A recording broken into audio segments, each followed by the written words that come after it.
आणि त्यानंतर आजच्या कार्यक्रमाच्या निमित्ताने या ठिकाणी अगदी अतिशय भव्य दिव्य अशा पद्धतीचा कार्यक्रम त्यांनी घेतला.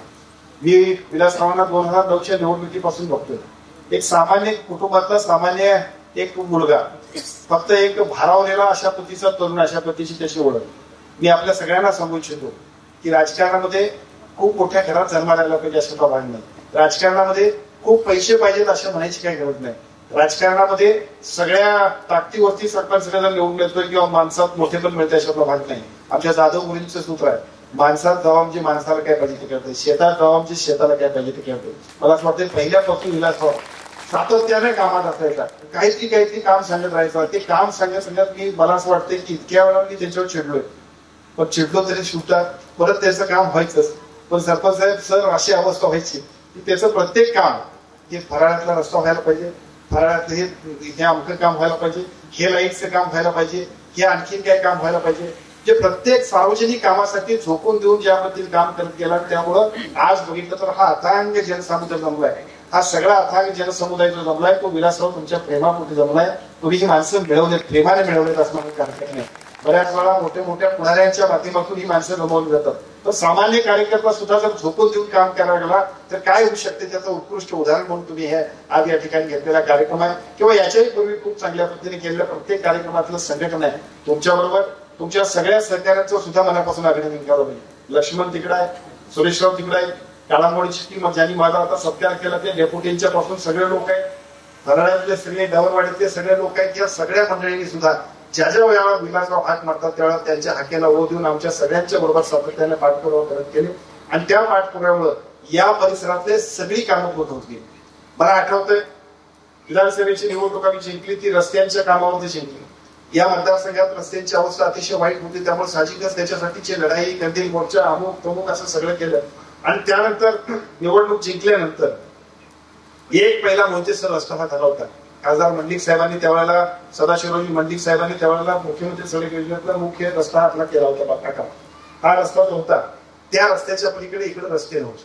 परंतु नंतरच्या काळामध्ये छोट्या छोट्या पद्धतीच्या सगळ्या प्रयत्नांमध्ये मग विलासरावांची दरवेळा काहीतरी आणखीन असायचे, डवरवाडीतलाही करायला, आता पलीकडचा थोडासा राहिला, असं करत करत आता या सगळ्या परिसरातले सगळे रस्ते सुद्धा अतिशय चांगल्या पद्धतीने करण्यामध्ये विलासराव आणि त्यांच्या सगळ्या बरोबरच्या सगळ्या सहकार्यांनी खूप चांगल्या पद्धतीने काम केलं. त्याचा फायदा आपल्या सगळ्यांना या परिसराचं रूप बदलण्यासाठी झालं. आजच्या कार्यक्रमाच्या निमित्ताने सन्माननीय काकांनी इथं मगाशी सांगितलं की 2-3 गोष्टींवरती आपण सगळ्यांनी बोलणं अपेक्षित आहे. त्यातला पहिला मुद्दा राजापुरती वाटीभोरचा रस्ता. ज्या राजापुरती वाटीभोरच्या रस्त्यासाठी दीपक शेट्टी साहेब इथं बसले, आमचे सर बसले तिथं, आपण सगळेजण एवढे आपण सगळेजण आहात, आपल्या सगळे युवराज आपल्या सगळ्यांच्या सातत्यानं विशेषतः राधानगरीतल्या व्यापाऱ्यांचा खूप आग्रह असायचा की वाटीभोरला हा रस्ता बनतो. अडचणी होत्या, तानाजीराव चौगले साहेब इथं अडचणी आनंद होत्या, परंतु या अडचणीला मार्ग काढण्यासाठी ज्या पद्धतीने आम्ही काम केलं, फॉरेस्ट विभागाची परमिशन विशेषतः वाईल्ड लाईफचा रस्ता असल्यामुळे मिळत नव्हती.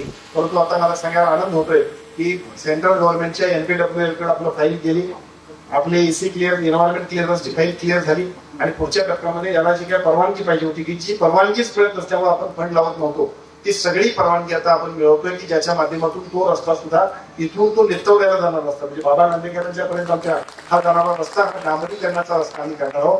त्यासाठी हॅममधनं आपण प्रस्ताव दिला की ज्याच्या माध्यमातून इकडची वाहतूक वाढेल.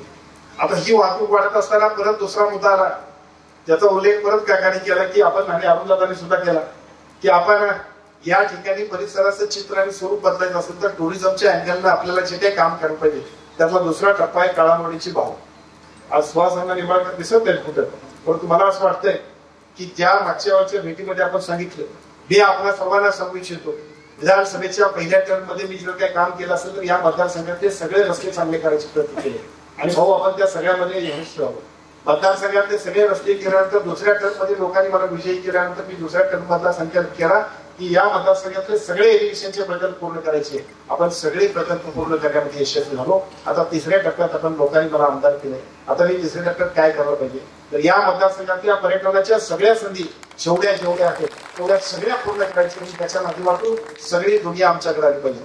आमच्याकडचे लोक रोजीरोटीला पुण्या मुंबईत गेले, आता पुण्या मुंबईचे लोक आमच्या राधानगरीत आले पाहिजेत अशा पद्धतीचं वातावरण करायचं. आणि मगाशी काका आपण म्हटलं हा वातावरण, हा परिसर, इथलं स्वच्छ अशा पद्धतीचा संपूर्ण आपला सगळा माहोल आहे. त्याच्यामुळेच किती वाढले तरी ऑक्सिजन आणि नैसर्गिक अशा पद्धतीचं वातावरण यामुळे माणसं इथनं हलत नाही, तेवढं वेडं करणारं असं सौंदर्य, निसर्ग सौंदर्य आपल्याकडे, याचा उपयोग करून तुम्ही आणि अतिशय भविष्य काळामध्ये सुद्धा याच्याही पेक्षा चांगल्या पद्धतीचं काम करण्यासाठी पुढे जाऊया. त्यातलाच एक टप्पा म्हणून 7.5 कोटी रुपये या बागेसाठी आपण तरतूद केली आहे. पुढच्या परिक्रमाच्या निधीमध्ये आपण त्याची तरतूद करतो. तिथं माणसं इतकी येतील, रोजगाराच्या संधी उपलब्ध होतील.